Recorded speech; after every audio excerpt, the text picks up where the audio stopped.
From PRX, it's...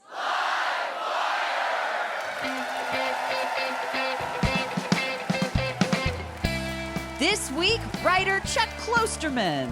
I guess I shouldn't be surprised by this, how upset people are by the premise that someone is saying football won't be mega popular when they're dead.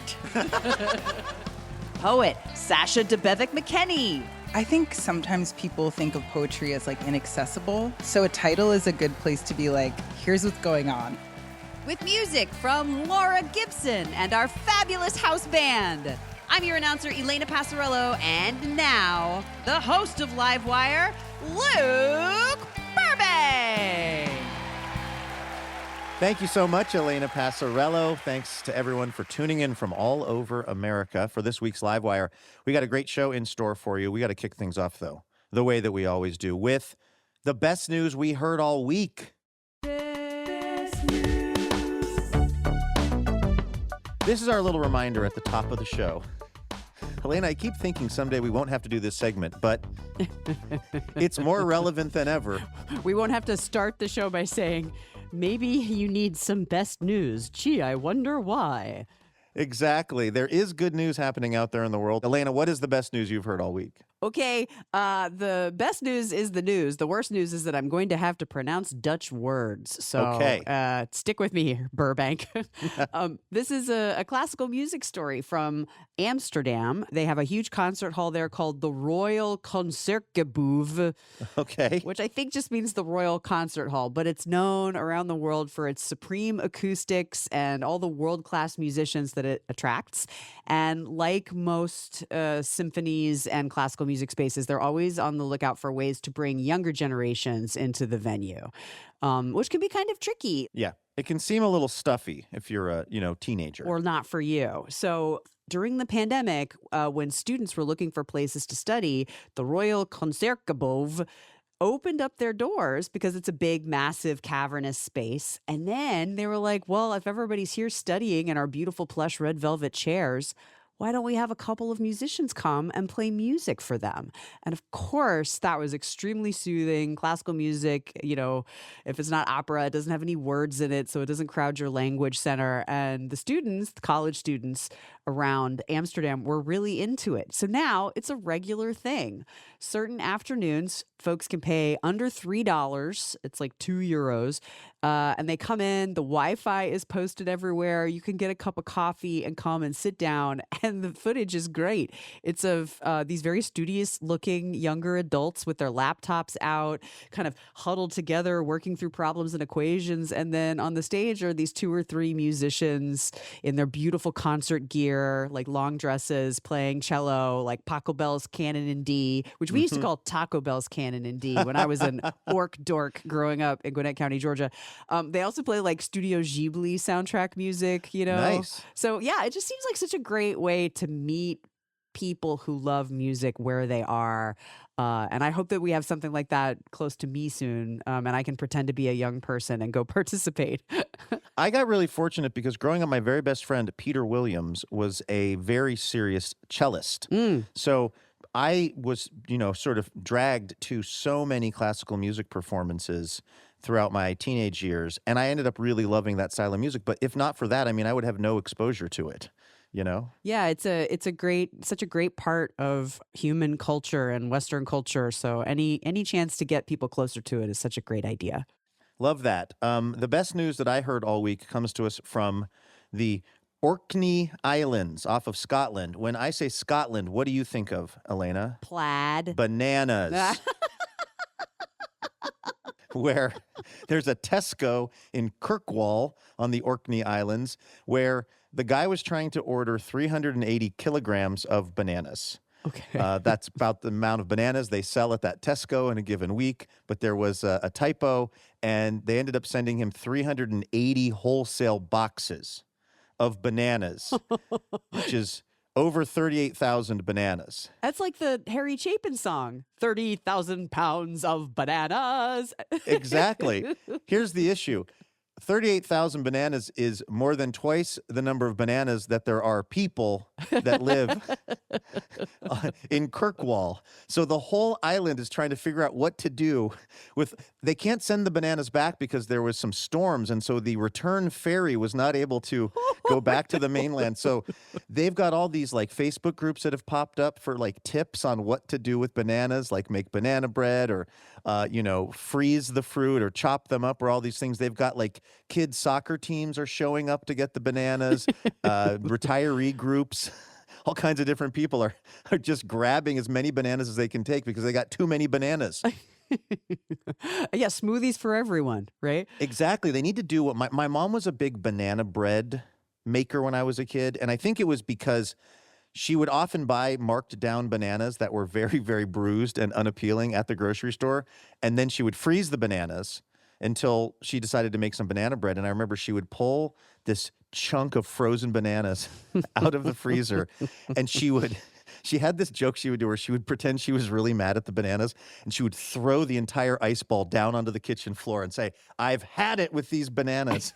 That's what they're saying in the Orkney Islands right now, too. That's right. Yeah. The thing is, Elena, this is not the first time they've had a problem like this. A couple of years ago, a guy was trying to order some Easter eggs. Oh, no. He was trying to order 80 Easter eggs for his shop. They sent him 720 Easter eggs. Oh, too bad they didn't have that in the banana at the same time because you could make some kind of a bundt cake or something. Some sort of a parfait of some kind or some sort of dessert. But anyway, so it sounds like everybody is banding together to make use of these bananas, and everything is turning out great for these folks. Free bananas for people in Kirkwall. That's the best news that I heard all week.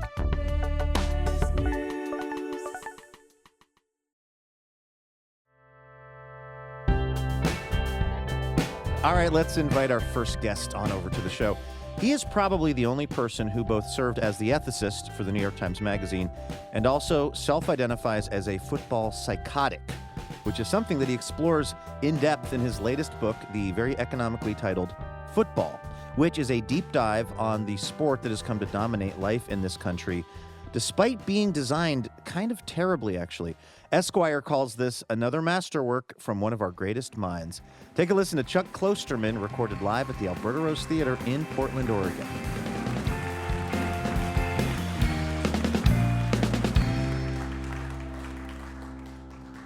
Hello, Chuck. Welcome back to the show. It's great to be back. You have described yourself as being kind of a football psychotic. What is the most football psychotic thing you've done, or what is an example of this in your life? Well, I mean, mostly just the amount of lying that liking football requires me to do. In what ways? Well, okay, like let's say it was football season now, and instead of being on stage, I was invited to be here tonight. It's like someone's guest. And I would think to myself, like, there's some game tonight in the Sun Belt where if a team continues to win, they will still not make the playoffs, but people will argue that they should. And I should probably watch this game.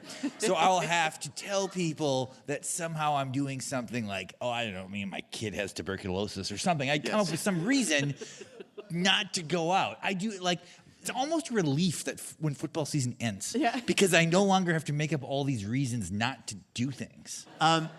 This book, Football, of yours, you say that living people are not really the target audience for this book. Who is the target audience in your mind? Yeah, this is like a new marketing technique I'm attempting to have the book appeal to people who don't exist. My idea with this book sort of is it was kind of like all the things that I've thought about football for 45 years. I was unconsciously thinking about this almost my whole life.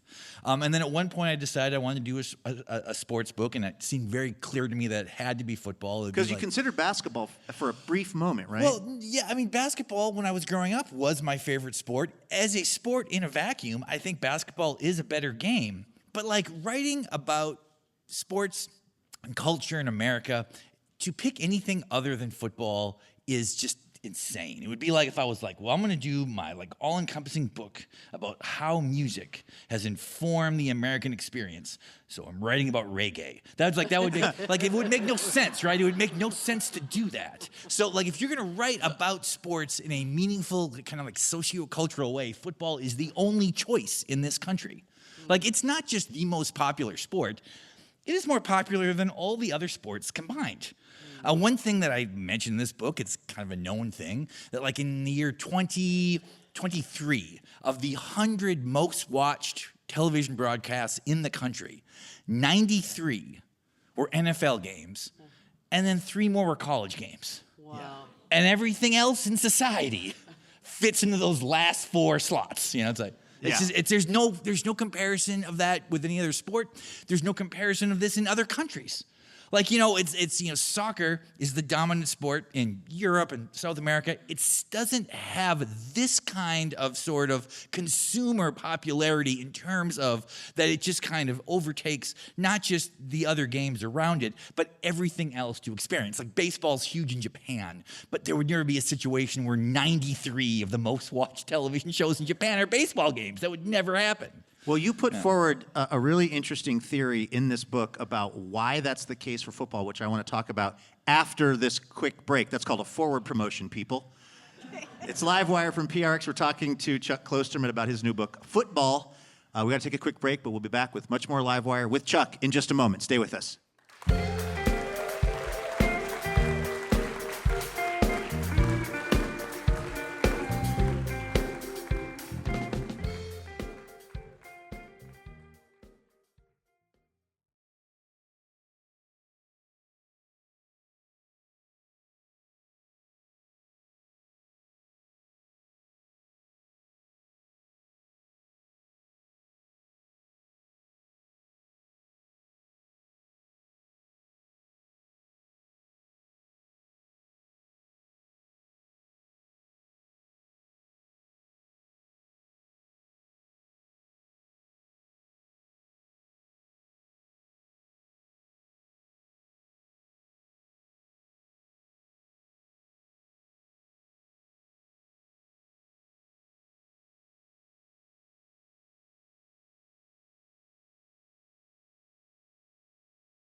Welcome back to Livewire from PRX. We're at the Alberta Rose Theater in Portland this week.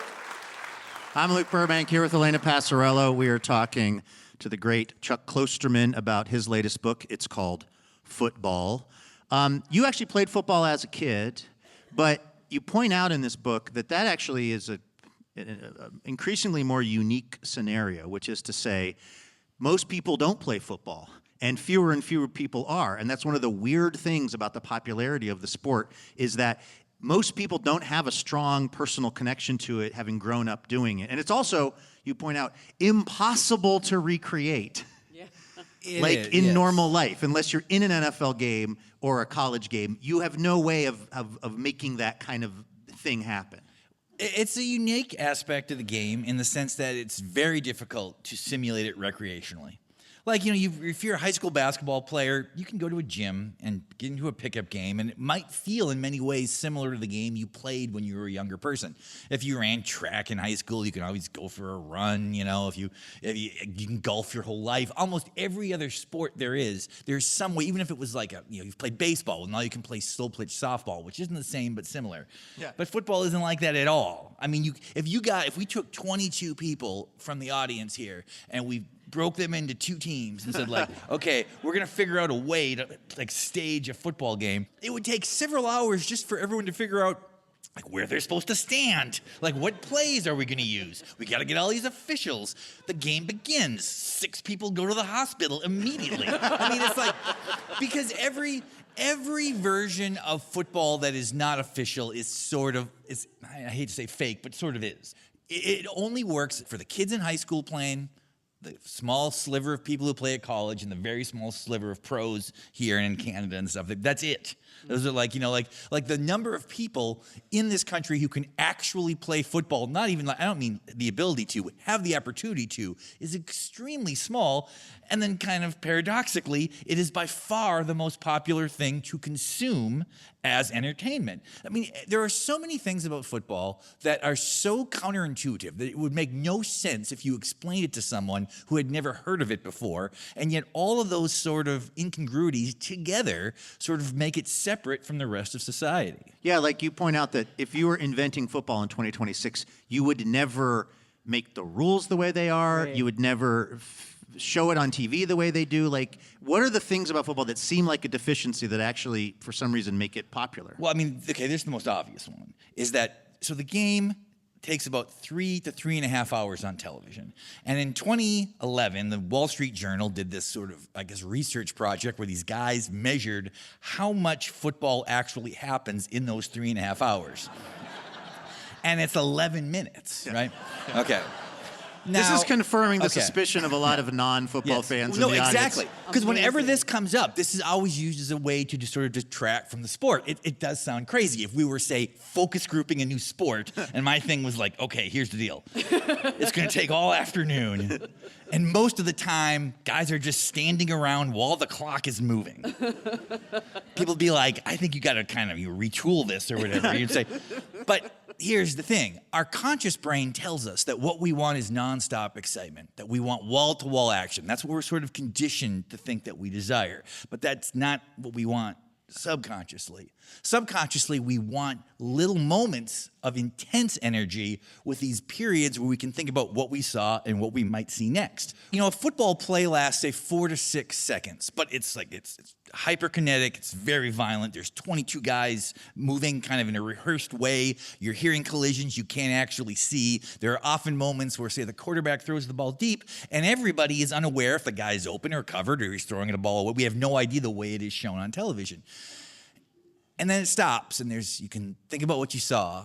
Maybe have the analyst explain it to you. And you can think about what's going to happen next. And you can sort of contextualize what it means in the larger game. And you can look at your phone, and you can drink, and you can talk to your friend about the football game or about something else entirely. You can daydream about your job and then immediately re-engage for these 5 seconds of intensity. Yeah. And they're so intense and so violent that it gives the illusion, or at least maybe the sensation, of almost nonstop action. Like you've witnessed something that you feel almost like you're watching this almost a continual mechanical process or something. But that's not how it is. That's one of these interesting things about the game, because you would have never invented it with that intention. I mean, football was invented after the Civil War, and though it's kind of hard to verify, it's a very strange thing, but people after the Civil War were like, what are our young men going to do now? They're not going to face adversity and see their friends die. Like, they're not going to have the conflict of warfare. We need to create a simulation of this, so they create football. Then football kind of evolves on its own for 70 years. And then about 1950, it collides with the rise of television. And that's when all this happens. And that's what changes everything, because football is a mediated event, even when there's no media involved. What do you mean by that? Yeah. I mean that when you're, like, if I said to the audience right now, it's like, close your eyes and imagine a football game. Everybody just do this for 5 seconds. Like, imagine a football game. Now, in all likelihood, there are people here who've played football. There's certainly many people here who've attended football games. I don't know if you know that much about our audience, Chuck. Well, they might have children who did or whatever. They went to high school at a place where it was popular. Regardless, the thing is, I'm guessing most of you, when I said that, imagine seeing what you see on television. Mm-hmm. Even though this event lives in your reality, the two-dimensional simulation of that, like, it kind of overwrites your actual experience. And I think people now do this all the time, transposing it in your mind automatically to how it looks on television. A camera shot from midfield, down where the players are moving horizontally across the stage. All the things that we sort of describe football as a television product is how we process it in our mind. Yeah. Do you think football is the greatest television show ever created? I think that it is the best thing ever made for television. Yes, particularly at the lowest level. At the highest level, it gets complicated. Great World Series game, a great Final Four game, a good episode of Succession, a good episode of Lost, or whatever the case may be. Now you got these people back. Throwing some Rick Steves, and they're eating out of your hands. at like the highest level, everything kind of becomes almost this tie. You can all kind of, but at the lowest level, a bad football game is watchable in a way that sort of defies logic because of the form of it. Like, we think what we like from television is the content, but I think what really affects people's relationship to art is the form of the thing. And like the formal construction of football is accidentally perfect for television. And that's why this has happened. That's why it is so dominant in our culture. It is kind of the forced marriage with television. Now, there was a kind of a lot of speculation, I don't know, 10 years ago from a lot of smart people, Malcolm Gladwell comes to mind, that football was going to go away pretty quickly, and this was because of people, suffering brain injuries from playing the sport. How and why were those predictions wrong? Well, a few things. One is that I think that a lot of the people making that argument exaggerated the degree to which people would feel a moral problem about this. It was almost as though they perceived that well, if this bothers me, it must bother everybody. I mean, people are always kind of projecting their feelings on other people. Another thing was that they said, like, well, we just got to change the way these guys hit. We got to teach kids to tackle differently. I never thought that would work. I was like, that will never happen. But it kind of did. They have made some adjustments. I think one of the biggest changes is that every time a guy would come forward with interesting research about CTE, the NFL would immediately hire him. This was a very smart, diabolical move. That any time that there's a person who might have the ability to criticize the idea, say like, oh, we need you. Come work for us now. That's part of why it went away. Now, the thing is, even though maybe those predictions of football going away in the near term maybe didn't turn out to be true, your premise of this book is that football is going to go away. It's just going to take longer. Why do you think football, for all of its sort of like popularity now, will maybe not be around in 70 years? Well, it is interesting that every time I get interviewed, people really get into that fact. They really want to talk about that aspect of the book. Now, that's partially my fault because I made it at the beginning and the end of the book. Well, yeah.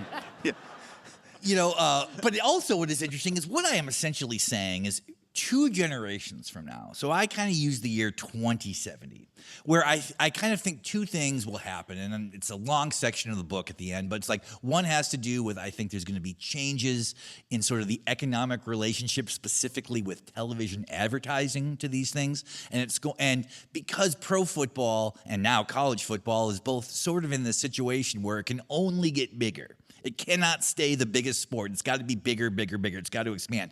It kind of puts it in a precarious position economically if anything goes wrong. And my secondary suspicion is that as the average person has less of a real relationship to football, and what I mean by real is that they only see it as an entertainment distraction. They didn't play, but also none of their friends played. Their dad didn't play. Like their only understanding of it is as something they watch on television on Sundays and Saturdays, a video game they play, something to gamble on, the fantasy league that's in their office. It has no application to the game itself. And when that happens, when there is this sort of labor shutdown in 2070, which right now would make people lose their minds, I don't think that will happen to people in that time. I think people will be like, oh, well, I'll watch something else. And football won't be like it's gone forever, but it will recede from the center of the culture.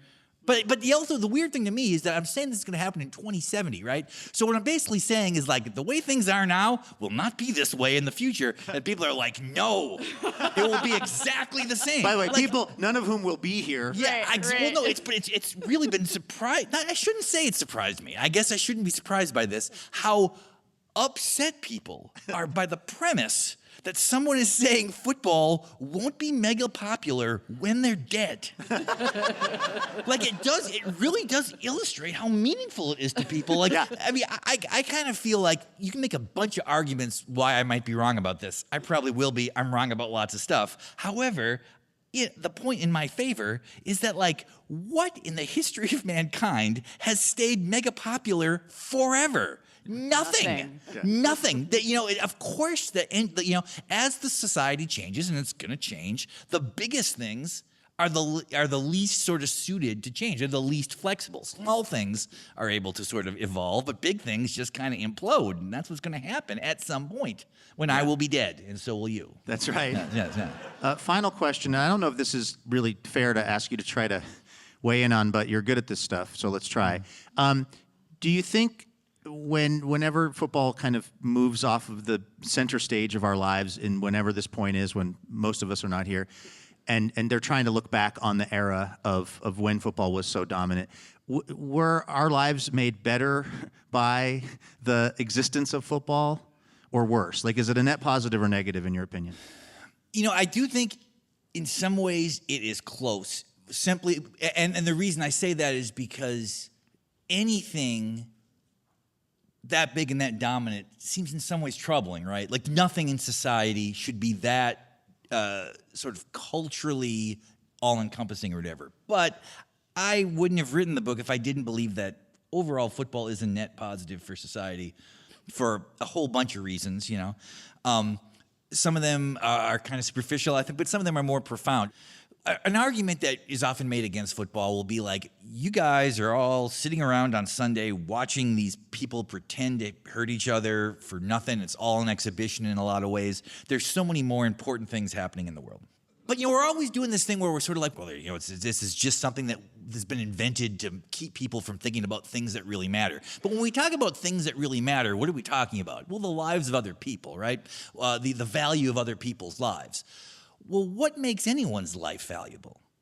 It's things like art, fashion, music, football, sports, these things. If you're going to find meaning in life, you can find it through anything. And the fact that football seems to be the thing that Americans are most able to access as a way to give their life sort of something that they can care about, where the stakes are low, but their intensity can be high. They can have all the feelings you would have, about 9/11 or whatever, but you can put it into this, game between Michigan and Ohio State or whatever, and sort of pretend that meaning is the same. Like, I do think that is valuable. And this is one situation where the magnitude of something changes the meaning. Like, football becomes more important because of the magnitude of its popularity, which you can't say about most other things. The book is Football by Chuck Klosterman. It's a great read. Chuck, thank you so much for coming on Thanks for having me Livewire. on. Yeah. That was Chuck Klosterman, recorded live at the Alberta Rose Theatre in Portland. His latest book, Football, is available right now.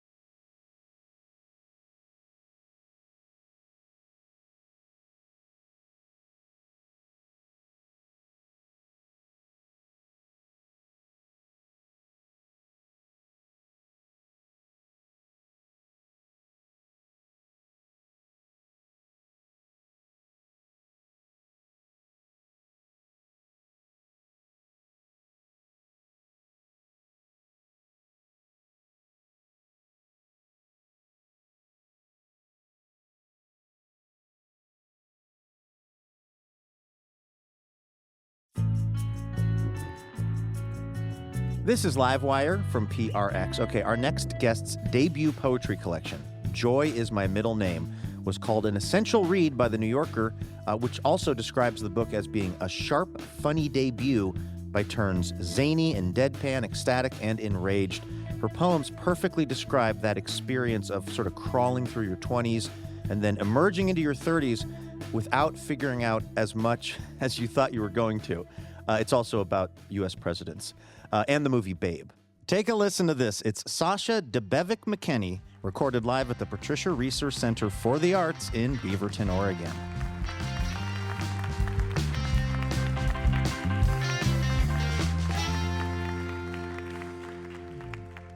Hello, Sasha. Welcome to Livewire. Hi, thank you for having me. I absolutely love this book of poetry. Joy Is My Middle Name. It is just so funny and heartfelt and just covers such a kind of wide range of topics and moments in your life and U.S. presidents. When did your real fascination with U.S. presidents start? When I was like 4 years old, because me and my little brother used to fight over the placemats, and I was like, I want the president's one, probably because he wanted it. And then I just got like really obsessed. And I grew up in Hartford, Connecticut, and Windsor, Connecticut, technically. And, you know, like my parents were nerds, and they wanted to bring me to museums all the time. So we went to the FDR Museum. It's like my first memory. It was like being at the FDR Museum. I like your first conscious memory as a kid. Mine was my parents buying The Sound of Music on vinyl at a JCPenney in Eureka, California. That's the first like thing I can remember of life. Yours is... Yeah, I was really scared because there were like bomb noises, and I was like, this is scary. Right. Yeah. And then I went home and I like literally named all my dolls for like 5 years Eleanor. You've got a really great poem in this book about Lyndon Johnson. I'm wondering, what is it about? I mean, you've traveled to Austin to visit the museum down there and the library and everything. What is it about Lyndon Johnson that has you so interested, I guess? Well, I think I read the Robert Caro biographies, and he's just The like famously extremely long Robert Caro yeah, books. Exactly. Like if you were moving, they would take up an entire box. Yes, Yes. Right. absolutely, yeah. And I just think it doesn't make sense. And so you're like, maybe I can figure this out, but then I don't think you can. But then maybe you can. It's like just, I don't know. They all have mommy issues and stuff. And, yeah. The titles of the poems in this book are really phenomenal. I Don't Have a Racist Bone in My Body is one of them. I Don't Want to Fall in Love Because I Don't Want to Gain Weight is another one. I'm curious, do you write the poem and then come up with the name of the poem, or do you ever have a name and then what's the process? I think sometimes people think of poetry as like inaccessible. So a title is a good place to be like, here's what's going on. Now we can start. Like, here's the information you need to know to enter the poem. And also sometimes I think my poems come from like, you know, instead of being like, what do I want to write about? It's like, what have I been thinking about? You know, instead of being like, I want to write a poem. What should it be? You're like, oh, I've texted my friends 5 times the same joke. Like, maybe that should be in a poem, you know? And so a lot of times that's where the title comes from, because I just was like, I kept laughing at something or couldn't stop thinking about something, you know? Can we actually hear a poem from the book? Yeah. Okay, this is called What Am I Afraid of? The silence, the thoughts that come with it, the sinking suspicion that something more is wrong with me than anyone knows, including myself, including the doctor, who hooked me up to the EKG machine and said that though my heartbeat was irregular, the irregularity was normal. It was nothing to worry about. The doctor told me there are 2 kinds of people: unhealthy people who refuse to get help, and healthy people who always think they're dying. Nobody's in between. But I've met so many kinds of people. People who stretch before they get out of bed, people who walk through life unstretched, people who think their body is a house, and people who don't think of their body at all. People who peel their carrots, people who don't, people who stand on the roof and let the wind make them cry, people who are afraid to cry, people who step on all the leaves on the sidewalk, people who look straight ahead. There are people who aren't like me. They don't know the names of all the different apples. Once when I was cashiering, a woman said to me, "Wow, you really know your kale." And once at the butcher shop, a man said to his dog, "That's the nice lady who smells like meat." And I'm afraid I don't know what kind of person I am. I thought I would get a chance to do my life over in all the ways anyone could think of. Dying would be like changing the channel. I hate that you can't hold on to anything. I was washing an apple, and then I was coring it, and then it was cut. And that was weeks ago now. It was a Honeycrisp, and it lived up to its name. Sasha Debevec-McKenney.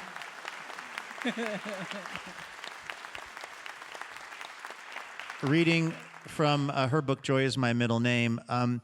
There's a line in this book that just absolutely blew my mind, and I think maybe it's a line that you sort of borrowed from somewhere else, but it's basically saying, like, if the apocalypse happens, it wouldn't be the worst thing, because if everybody dies at once, it's like nobody died. Yeah, I believe that. Maybe because of the current political climate, that really rocked my world. Yeah, I think that was from Rory Scovel, the stand-up. The Yeah. first poem in the book is like a collage poem of 100 stand-up lines, and that was one of them. Because you hear stuff like that, and you're like, that should be in a poem. Right.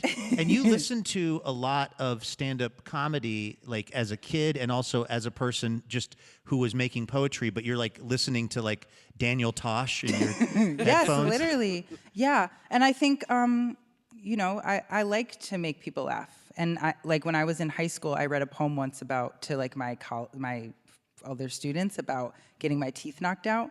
And I read it and everyone was like, that's gross. And it felt so good to get a reaction, And Yeah. like, I think people think poems can only make you sad.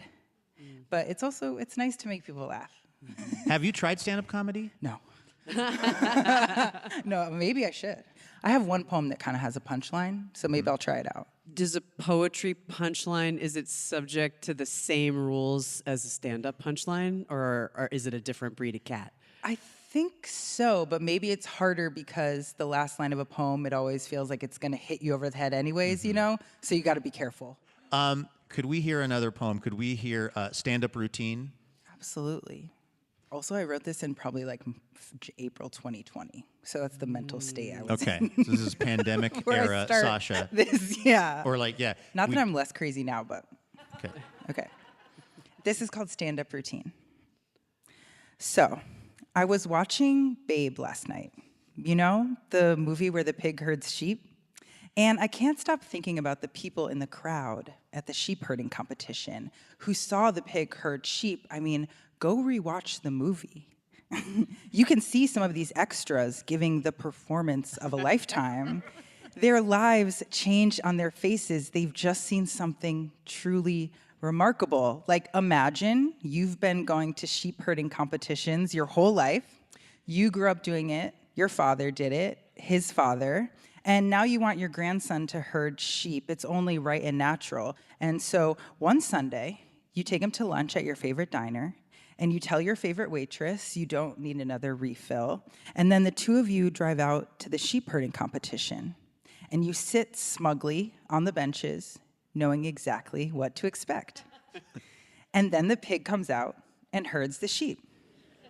It's almost as if, and you feel crazy for thinking this, the pig is actually talking to the sheep. Your face opens. Your world changes. What sporting event could ever top this? One weekend, your grandson invites you to his football game. He never got into herding sheep after all, and that's fine because you love him. And he scores the final goal, and the team lifts him up on their shoulders. And the whole time you're thinking, well, this isn't as impressive as when I saw the pig herd sheep. It's true. You're proud of your grandson. He's got a scholarship in the fall, but it isn't as impressive. Nothing is.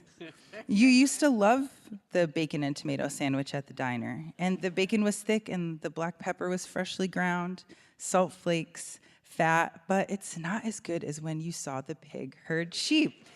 I don't think they use freshly ground pepper anymore, you say to your grandson. I mean, the sandwich is still good, but it isn't as good as the time we saw the pig. He finishes. He makes eye contact with the waitress. Talking about that pig again, Gary, she asks. Dropping the check. You pay the check. You kiss your grandson on the cheek.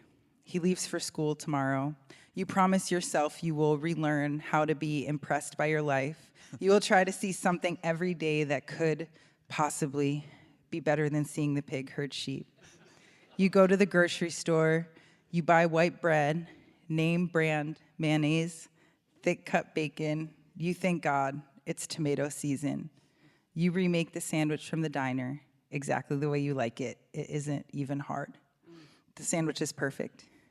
You're impressed by yourself, by your innate ability to make a punchline of the world right back. You laugh out loud into your empty kitchen. That's Sasha Debevec-McKenney here on Livewire. reading from her book of poetry, Joy is My Middle Name. I feel like what really struck me about that is this idea that when something really good is happening, a moment, a relationship, a radio show recording, when something is so sort of perfect, it's bittersweet because, everything's going to pale in comparison to it. I visited a class and they had read that poem and I was like, I don't even know. I didn't really know exactly what that was about to me, like when I was writing it. And they're like, oh, well, it was about you being scared that the world wasn't going to go back to normal. And I was like, thank you. Wow. Thank you for telling me that. It was so easy for them to see that. Right. Something else about this book that I really appreciated was sort of at the end of the book where maybe the acknowledgments would be or bibliography or whatever, you kind of go back and explain a little bit about each poem and kind of what you were thinking, or like the fact that one of them is, like you said, a bunch of comedy punchlines from other comedians that you sort of put together. And I, as a person who's not particularly smart, would really like for all poets in the world to start doing this because it was so helpful and it caused me to enjoy the work even more, having some more understanding around it. Yeah, that's what I want, I think, to be understood, probably, maybe. But is that normal? Have I mostly just been reading poets that don't do that? I never want to be like, I did that first, because I haven't read every book, right? But I'm like, grew up a history nerd. Like, every book I ever read that I loved, it was like, here's all this other stuff in the back. The extra facts. Like the Robert Caro biographies, it was like, those are the notes are like the 500 pages. It's like clearly all the stuff he didn't want to cut out of the book, but they told him to. And that was the energy I wanted in the notes. Like, I think I have like a forward, like can't stop talking energy. And I wanted that to like keep going. And then, in the back of the book, I would have got to be like, I didn't really like this poem, but my editor liked it, or like put in extra information or like the truth, because I think a lot of people also think that poems are true, and I'm like, oh, actually that was a lie, or whatever. Like, yeah, and it's fun. Well, every page of it is just absolutely riveting and fun and heartbreaking and all the things you would hope that a reading experience would be. It's super good. The book is Joy is My Middle Name. Sasha Debevec-McKenney, thanks for coming on Livewire. That was Sasha Debevec-McKenney, recorded live at the Patricia Research Center for the Arts in Beaverton, Oregon. Her poetry collection, Joy is My Middle Name, is available right now. You're listening to Livewire. We got to take a very quick break, but do not go anywhere. When we come back, indie rock legend Laura Gibson will, wait, let me check this. Yeah, promote her gardening skills. I'm not kidding. That's mostly what we talked about. But then she also played some amazing music. Stick around. More Livewire coming your way in a moment.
Welcome back to Livewire. I'm Luke Burbank. Okay, before we get to this week's musical performance from Laura Gibson, a little preview of next week's show. We are going to be celebrating National Poetry Month with some of our very favorite poets. We've got the celebrated essayist and cultural critic Hanif Abdur-Rakib, who's going to read us a poem about a ghost in his house, which he says is a true story. We're also going to hear some readings from the Poet Laureate of Oregon at one time, Anis Mojgani, and best-selling author Kavi Akbar. Then we've got a conversation with the one-time Poet Laureate of Utah, Paisley Reckdahl, about her latest book, which actually teaches you how to look at poetry forensically. So make sure you tune in for that. Plus, we'll have some music from singer-songwriter Casey Anderson. That is next week on Livewire. In the meantime, this week's musical guest is an internationally acclaimed multi-instrumentalist, singer-songwriter, producer, and writer who actually played on the very first NPR Tiny Desk concert. And look how that turned out for them. Between her third and fourth album, she went off and earned an MFA in fiction writing, completing her thesis in the back of a tour van. Fader says her most recent album, Goners, is so incessantly beautiful that one cannot help but want to gently crack it open and get to its beating core. She is currently working on a new book and a new album. This is Laura Gibson, recorded live at the Alberta Rose Theater in Portland, Oregon. Hello. Hey, Laura. It is so nice to see you. It's been too long. It's been too long. It's been a little while since I've had. Well, I don't have like a record to promote. I thought maybe I could promote gardening as a thing to do. Yes. It's quite Absolutely. nice. Great. I'm all ears.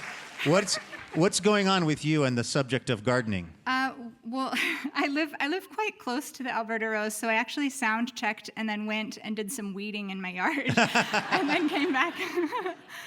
I was in a little creative rut last summer, kind of between projects, trying to figure out what I was going to do, and just sort of getting into the songs that I've just been working on recording.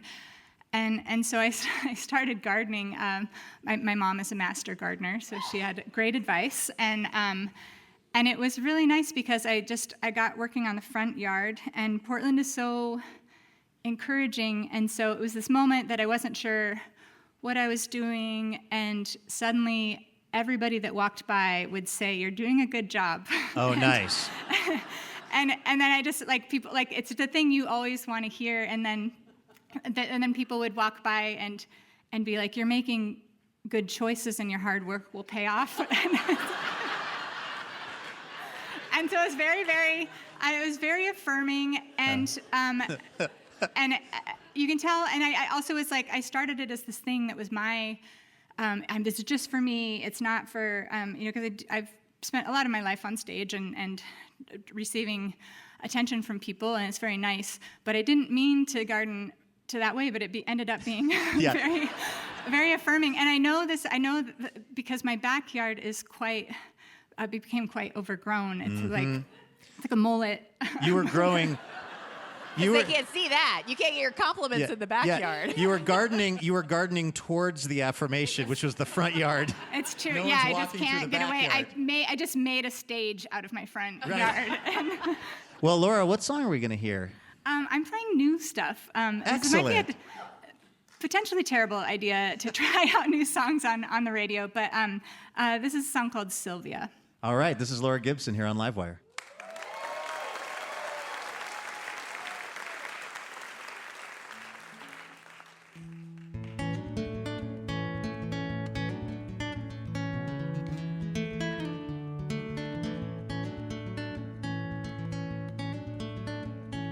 Sylvia, I swear I heard you laughing in your sleep. It was a rosy melody. It was the sisters singing vespers in the twilight evening. Sylvia, how foolish, I once took you for my twin. But we are not the same. Your moon is a smile, mine is a knife in mid-swing. I have seen you clean among the roses. I have known you to paint oceans with a dozen words or fewer.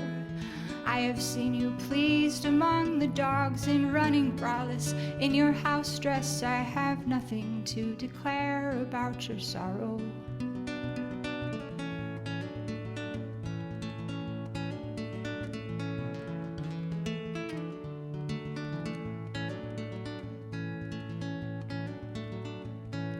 Sylvia, oh fearless one, you ask if I regret that I never had a child. I say some days I feel an aching in my hips as though I had. Sylvia, forgive me, for I am no prophet sent. I have no language for the end. I get embarrassed every time the priest says Christ will come again. Sylvia, oh filthiest of saints, to you alone I admit, every seed I mean to plant slips through my fingers.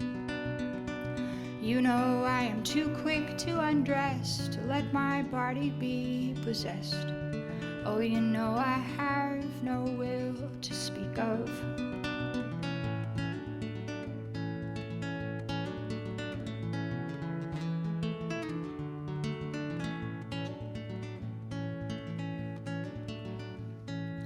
Sylvia, there is a beast in me I cannot tame, a want I cannot name, a monster and a liar. You admire me the same. Sylvia, I cannot be the bearer of your fate. I have my own life to waste, my own bridges to burn, my own destruction to unleash. Besides, I end up screwing every wayward soul I meant to save. Who am I to sing for womankind? I have no patience for the type of woman I find I'm becoming. But when I see you cranky and ashamed, I see you gleam as though ordained. You tell me blessed are the hungry.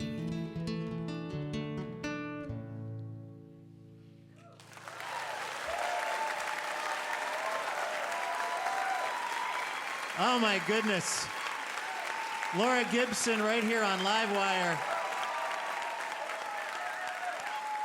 That was Laura Gibson, recorded live at the Alberta Rose Theatre in Portland, Oregon. Be on the lookout for Laura's new album and book. They're both on the horizon.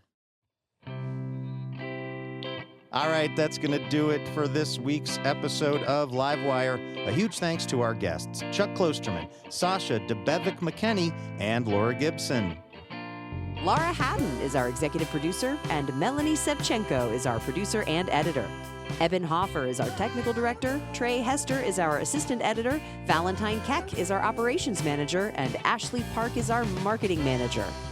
Our house sound is by D. Neil Blake and Aaron Tomasco, and our house band is Ethan Fox Tucker, Ben Grace, Jacob Miller, Alex Radakovich, Eyal Alves, Sam Pinkerton, and A. Walker Spring, who also composes our music.